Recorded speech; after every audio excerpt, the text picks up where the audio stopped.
à tous. Et voilà, on est dans notre troisième vidéo, troisième message dans cette série sur la connaissance. Et je voudrais lire avec vous, sans plus tarder, dans 2 Timothée chapitre 3, verset 15. 2 Timothée 3, 15. Dès ton enfance, tu connais les saintes lettres, les saintes écritures qui peuvent te rendre sage à salut par la foi en Jésus-Christ. Et puis également Romains chapitre 12, verset 2. Ne prenez pas comme modèle le monde actuel, mais soyez transformés par le renouvellement de votre intelligence pour pouvoir discerner la volonté de Dieu, ce qui est bon, ce qui lui plaît, c'est-à-dire ce qui lui est agréable, et ce qui est parfait. D'abord, je voudrais commencer en encourageant tous ceux qui sont nés dans des familles chrétiennes, peut-être même des jeunes en ce moment. Vous avez grandi dans une famille chrétienne, peut-être il y a des frustrations, peut-être il y a des choses qui sont là, mais en réalité, vous êtes privilégiés. Vous êtes privilégié. Paul dira à Timothée, dès ton enfance, tu connais les saintes lettres, les saintes écritures qui peuvent te rendre sage à salut. Et c'est un privilège. C'est un privilège d'avoir grandi dans la connaissance de la parole de Dieu, dans la connaissance de ce qui est bien et de ce qui est mal. Surtout dans une société où tout est sans dessus-dessous, où le bien est appelé mal, le mal est appelé bien. C'est un privilège pour vous qui avez connu la parole de Dieu dès votre enfance. Vous avez été gardés.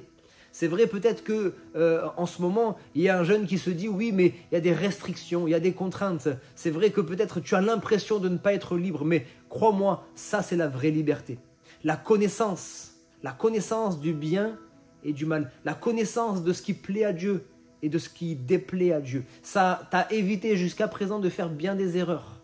Et il y a ceux qui ont grandi sans cette connaissance, qui ne savent pas, et qui ont pris des chemins, qui ont emprunté des chemins sans savoir, des chemins qui les a amenés à tellement de souffrances, tellement de problèmes, tellement de difficultés. Mais toi, tu es privilégié. Et puis, dans Romains chapitre 12, verset 2, nous avons parlé de ceci. Ne prenez pas comme modèle le monde actuel. Et oui, parce que comme je le disais, le monde actuel est là et il y a tellement de choses qui sont en train de changer, les mœurs sont en train de changer. Et ce qui autrefois était appelé bien, maintenant c'est appelé mal. Alors toi qui veux marcher avec Dieu, toi qui veux avoir un bon exemple, un bon témoignage, on va te regarder de travers, on va te regarder comme un alien, on va te donner l'impression que tu n'es pas comme les autres, que c'est toi qui as tort alors que tu marches dans les plans de Dieu. Et à l'inverse, on va t'encourager à faire le mal. Toi, tu n'as pas envie parce qu'au fond de toi, tu sais, tu connais les Écritures. Tu connais la volonté de Dieu, tu connais ce qui lui plaît et ce qui lui déplaît. Et tu seras comme à contre-courant, tu vas marcher à contre-courant. Mais le Seigneur t'encourage à ne pas te laisser conformer, à ne pas te plier. Ne prenez pas comme modèle le monde actuel, mais soyez transformés par le renouvellement de votre intelligence. Votre intelligence et justement votre connaissance doit être constamment renouvelée, constamment renouvelé. Il y a ce que le monde nous propose. Il y a ce que le monde veut définir comme bon et mauvais. Et si nous ne prenons pas le temps de nous laisser transformer par la connaissance de Dieu, alors nous finirons par suivre le chemin comme tout le monde. Mais nous avons besoin de connaître le chemin que Dieu a tracé pour nous. Et pour cela, ça passe par le renouvellement de notre intelligence, le renouvellement de notre connaissance. Nous sommes transformés par le renouvellement de notre intelligence. Et puis il est dit, pour discerner la volonté de Dieu, ce qui est bon, ce qui est agréable et ce qui est parfait. La connaissance de la parole de Dieu nous permettra de connaître, je le dis à chaque fois, la volonté de Dieu. Qu'est-ce que Dieu veut pour ma vie? Parce que je sais que ce que Dieu veut pour ma vie, c'est ce qu'il y a de meilleur. Dieu est un Père.